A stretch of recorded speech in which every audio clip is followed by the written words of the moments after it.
பார்த்தீங்கன்னா தேனி மாவட்ட நிர்வாகிகள் எல்லாருமே வந்து என் மேலே கேஸ் இருக்குது. ஸோ ஆனந்த் சாரே சொல்லிட்டாங்க சத்யா மேலே கேஸ் இருக்குன்னு. ஆனால் அதனால சத்யாவுக்கு வந்து தேனி மாவட்ட மகளிர் அணியில் எந்த ஒரு அங்கீகாரமும் கொடுக்க வேணாம்னு சொல்லிட்டாங்க அப்படின்னு சொல்கிறாங்க. இது எதனாலன்னு பார்த்தீங்கன்னா தேனி மாவட்ட செயலாளர் லெஃப்ட் பாண்டி மற்றும் பிரகாஷ் இவங்க 2 பேரும் பார்த்தீங்கன்னா சொந்தக்காரவங்க தான். இவங்க 2 பேருக்கும் சொந்தக்கார பொண்ணு தான் அந்த அஜிதா தேவேந்திரன். ஸோ அவங்கள வச்சு நல்லாவே கேம் ப்ளே பண்ணுறாங்க. ஸோ அந்த பொண்ணு ஆனந்த் சார் கிட்ட போயிட்டு இந்த மாதிரி சத்யா மேல 4 கேஸ் இருக்கு, அந்த பொண்ணுக்கு இதுக்கு தேனி மாவட்ட மகளிர் அணி பொறுப்பாளர் கொடுக்குறீங்க, நீங்க எனக்கே வந்துட்டு ஒரு அண்ணனாவும் அரணாவும் உங்களுக்கு இருப்பேன், நான் எப்பவுமே உங்க பின்னாடி இருப்பேன், நீங்க தைரியமா இருங்க ஒரு கடிதம் எழுதியிருப்பார். அந்த கடிதம் வந்து எங்க தளபதி பெண்களாகிய எனக்கு ஒரு கடிதம் எழுதியிருந்தார். அது தமிழக வெற்றி கழகத்தை சேர்ந்த எல்லா பெண் நிர்வாகிகளும் எல்லா மாவட்டத்திலையும் போய் கொடுத்தாங்க. ஆனா என்ன அதை கொடுக்க விடாம பண்ணிட்டாங்க. ஆனந்த் சார் வந்து சத்யா பேரை மென்ஷன் பண்ணி உன்னை வந்து தளபதியோட கடிதத்தை கொடுக்க வேணாம்னு சொல்லிட்டாங்க அப்படின்னு சொல்லிட்டாங்க.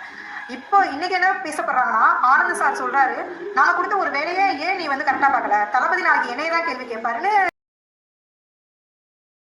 தளபதி வந்து பெண்களுக்காகன்னு சொல்லிட்டு ஒரு அண்ணனாவும் அரணாவும் உங்களுக்கு இருப்பேன், நான் எப்பவுமே உங்க பின்னாடி இருப்பேன், நீங்க தைரியமா இருங்கன்னு ஒரு கடிதம் எழுதியிருப்பார். அந்த கடிதம் வந்து எங்க தளபதி பெண்களாகிய எனக்கு ஒரு கடிதம் எழுதியிருந்தது. அது தமிழக வெற்றி கழகத்தை சேர்ந்த எல்லா பெண் நிர்வாகிகளும் எல்லா மாவட்டத்திலையும் போய் கொடுத்தாங்க. ஆனா என்ன அதை கொடுக்க விடாம பண்ணிட்டாங்க. ஆனந்த் சார் வந்து சத்யா பேரை மென்ஷன் பண்ணி உன்னை வந்து தளபதியோட கடிதத்தை கொடுக்க வேணாம்னு சொல்லிட்டாங்க அப்படின்னு சொல்லிட்டாங்க. இப்போ இன்னைக்கு என்ன பேசப்படுறாங்கன்னா ஆனந்த் சார் சொல்றாரு, நாங்க கொடுத்த ஒரு வேலையை ஏன் நீ வந்து கரெக்டா பார்க்கல, தளபதி நாளைக்கு என்னையதான் கேள்வி கேட்பாருன்னு அழகாவே கேம் ப்ளே பண்ண.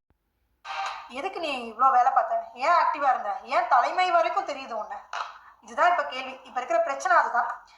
அட்மின் ஜெகதீஷ் ஆனால் என் பர்த்டேக்கு விஷ் பண்ணாரு, நீ வந்துட்டு நல்லா ஒர்க் பண்றமான்னு விஷ் பண்ணாரு. இப்போ அதுதான் பிரச்சனை. நாளை பின்ன வந்து நான் வேலை பார்க்கற தளபதி அங்கீகரிச்சாலே அது தப்பு தானா.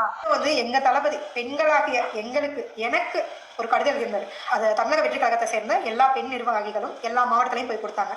ஆனா என்ன அதை கொடுக்க விடாம பண்ணிட்டாங்க. ஆனந்த் சார் வந்து சத்யா பேரை மென்ஷன் பண்ணி உன்னை வந்து தளபதியோட கடிதத்தை கொடுக்க வேணாம்னு சொல்லிட்டாங்க அப்படின்னு சொல்லிட்டாங்க. இப்போ இன்னைக்கு என்ன பேசப்படுறாங்கன்னா ஆனந்த் சார் சொல்றாரு, நாங்க கொடுத்த ஒரு வேலையை ஏன் நீ வந்து கரெக்டா பார்க்கல, தளபதி நாளைக்கு என்னையதான் கேள்வி கேட்பாருன்னு அழகாவே கேம் ப்ளே பண்றாங்க. நகரமும் ஒன்றியமும் வகிச்சிருக்கோம்.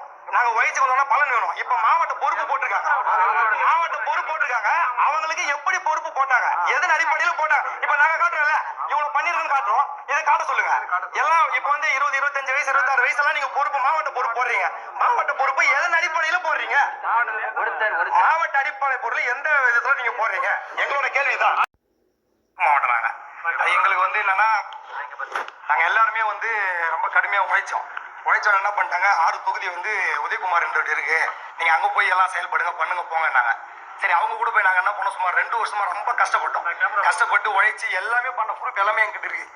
டோட்டல் எவிடன்ஸ் எல்லாமே வச்சிருக்கோம், என்னென்ன தேவை எல்லாமே வச்சிருக்கோம்.